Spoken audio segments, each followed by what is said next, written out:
Hallo and welcome back to Keerpen Vlaanderen. I have taken a look at the deal that the European Union made with the Mercosur deals in South America. So the reason why I'm doing this in English and not in my native language is that I hope to reach a larger audience to do this. Because I have found some very peculiar things in this deal. Now you can check the deal out on any website of the government. For Belgium, that would be the FGov website of economics. That would be this one. Don't know if you can see it. Anyway, I will put links in the description so that people can read it. Now, the Mercosur deal for the EU, as most of us already know, is a deal between Brazil, Argentina, Paraguay, and Uruguay. Now, what I have noticed, because the deal already stems from 2019, they already made some kind of a deal, but it's becoming a mainstream thing in it. And if we look at some numbers, for example, you got some small players and you have some big players. One of the small players is Argentina. They have about a deficit. They have about in trade 242 million that they do in trade, followed by, for example, Brazil, who has 1.1 billion in trade. Invoer, because they take the stuff in. You have Paraguay, who has 5.9, and then you have Uruguay with about 80 million of import on goods. So that's what we are importing from goods from those countries. But the discrepancy in it is that most of the goods that we are selling to them, and that's the funny start, the funny part of it. If we look, for example, in Argentina, what we are exporting to Argentina is mostly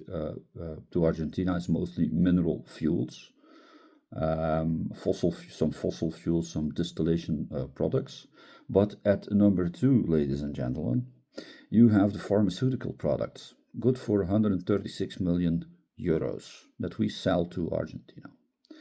Now, if you take a look at Brazil, for example, in Brazil, we do export to Brazil about 2.2 billion, 2.2 billion. But in the first place, what do we export to Brazil is pharmaceutical products, about 614 euros of pharmaceutical products. Paraguay, total export to Paraguay is about 28 million, and the top 5 export products that Belgium delivers in Paraguay is number 1, pharmaceutical products, 10.2 million. And then you have Uruguay. And Uruguay, in total, we do about 149 million. And what do we see there in the top 5? Always in the first or the second place. In this particular list, it will be in the second place. We do pharmaceutical products for 33 million euros. So what does that tell us or me? If we look at the deals that Ursula Vonderleyen made in the past, so we know that she has a very large connection with pharmaceutical companies through her husband. So this deal is not made for farmers or anything. This deal is made to make the politicians like Ursula von der Leyen just richer. That's the thing they're doing. So I just wonder how many Euro politicians are now buying up or have bought big amounts of stock in these companies, in these pharmaceutical companies that are exporting exponentially to the Mercosur deals, to the Mercosur countries. because that smells to me like insider trading. You know, as a politician, what deals that you are making on international levels, and you know with who and what companies that they are dealing with.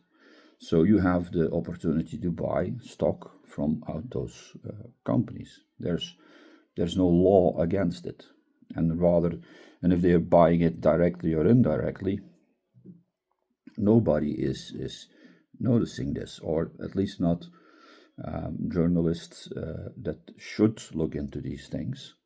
They're not looking into these things. It's like they're blind, or they don't want to see it. It's a very peculiar thing. So I would urge everyone to go to the website of their government and take a look at this deal.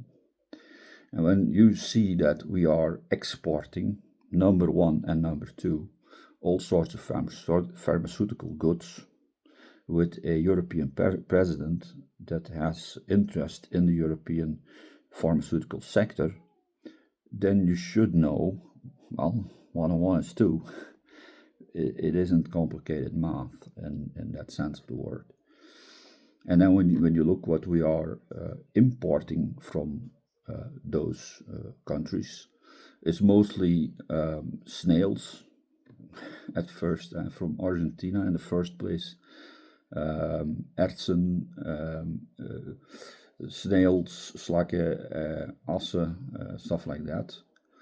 And then also, how would I put it, it's the waste products of the food industry, which are being prepared in animal food. On number 3 for Argentina, we have diverse products of the chemical industry. We have some pearls, we have some gems, some coins, and then in the 5th place, we have meat and edible meat. If you look at Brazil, for example, what are we importing from Brazil? Also in the first place, snails and ashes or something like that. Coffee, tea, and spices. And third, the preparation of vegetable fruits and some kind of plant parts. Then we have mechanical machinery, wood, and stuff like that. For Paraguay, we are buying from Paraguay copper, grains, tobacco is on the 3rd space, some seeds on the 4th space, and sugar and spices on the 5th. And for Uruguay, and the list goes on, what are we buying from Uruguay are some grains, some seeds, some wood, some meat, and some products from animal origin, if I translate that correctly. But the deal is that our farmers in Belgium do have a substantial problem, because they are not tending to the needs of our farmers. You can't explain to a European citizen that we are going to buy meat and grain from South America, which have to travel about 8,000 kilometers on a boat to get to Europe and be distributed all around here. Is that good for the environment, for the climate, for all of these things? I don't think so. So when you see the top number 1 and 2 and 3 positions in all of these countries, what we are exporting to these countries is all pharmaceutical and chemical. And that's where the connection of a Ursula Vonderleyen is lying to. But nobody is investigating it. Nobody is looking into it. Does she own any kind of stock in these companies? Does she have a portfolio in these companies? We don't know. And journalists are not asking the questions. They are not investigating, and they are not doing anything about it. Until next time.